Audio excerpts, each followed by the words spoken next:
the presence of social media plus a pandemic is a combination that's never been tried before.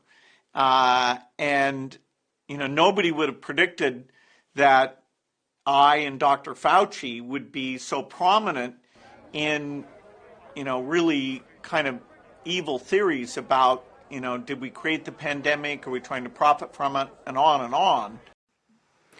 Well, I want to ask you, you mentioned side effects. The side effects for the Moderna vaccine sound concerning. We looked.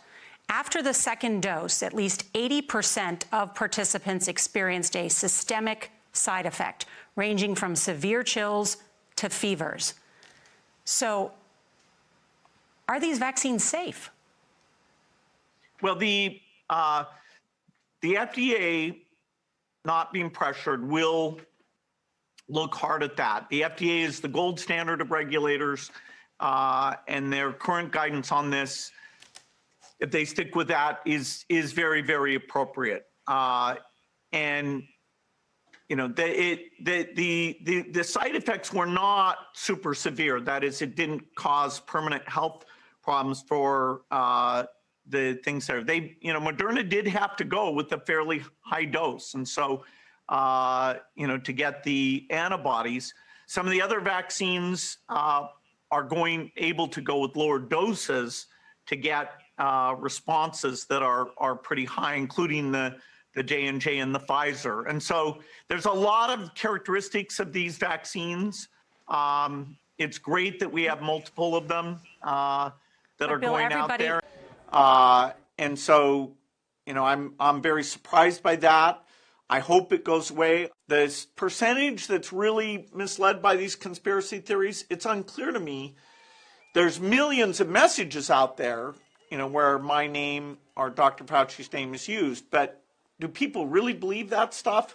We're going to have to get educated about this over the next year and understand, how does it change people's behavior? How should we have minimized this, either working with the social media companies or explaining what we were up to in a better way? You know the data better than I do. But the the data showed that everybody with a high dose had a side effect. Yeah, but some of that is not dramatic, where, it's just, super painful. But yes, we need to make sure there's not severe side effects. The FDA, I think, will do a good job of that, despite the pressure. How many? Super painful, super painful, super painful, super painful, super painful.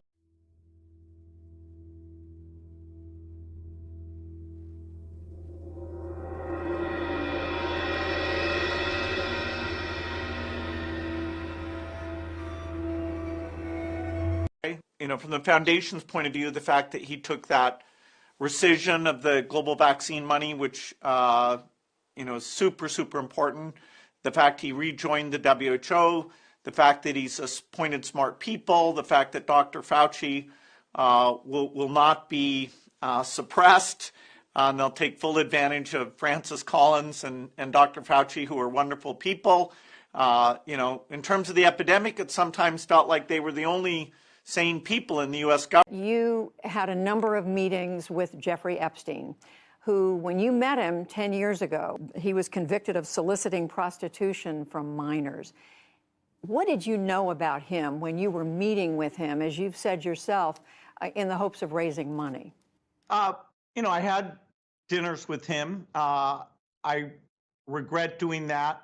He had relationships with people he said, would give to global health, which is a interest I have. Not nearly enough philanthropy goes in that direction. Those meetings were a mistake. They didn't result in what he purported, and I cut them off. That goes back a long time ago now. So there's nothing new on that. It was reported that you continue to meet with him over several years, and that, in other words, a number of meetings. What did you do when you found out about his background? Well, I've said I regretted having those dinners, and there's absolutely nothing new on that. Is there a lesson for you, for Anyone else looking at this? Well, he's dead. So, in general, you always have to be careful. And, I'm very proud of what we've done in philanthropy, very proud of the work of the foundation. That's what I get up every day and focus on. Well, he's dead. Well, he's dead. Well, he's dead.